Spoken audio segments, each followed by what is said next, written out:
আরে বেটা, এই সামান্য পিঁপড়ার খামারে তো এই অবস্থা। আমার নানার বাড়িতে যে পিঁপড়াগুলো আছে, এক একটা পিঁপড়া বড় বড় ইঁদুরের চাইতে অনেক বড়। আরে দূর বেটা, এটা তো তেমন কিছুই না।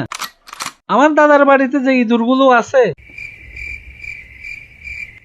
একদম ছোট্ট যে ইঁদুরটা, ওটাও একটা বড় সড়ো কুকুরের চাইতেও বড়। আরে দূর বেটা, এটা কিছু হইলো? এটা তো তেমন কিছুই না। আমার কালার বাড়িতে যে কুকুরটা আছে, ওই কুকুরটা আস্ত বিরাট একটা হাতির চাইতেও বড়। ওই কুকুরটা যখন উঠানে দাঁড়ায়, তার কল্লাটা একদম ছাদে পৌঁছে যায়।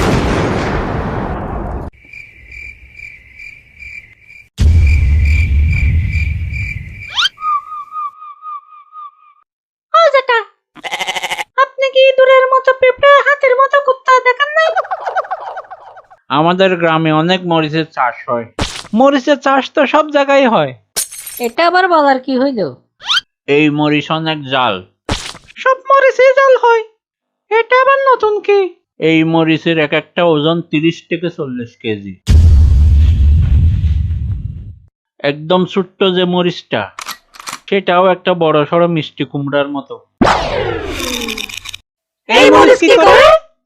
যারা এরকম আজাইরা চাপাবাজি করে, তাদের ধরে ধরে ফ্যান খুলে ওই মরিচের গোড়া তাদের ফাঁসায় লাগিয়ে দেয়।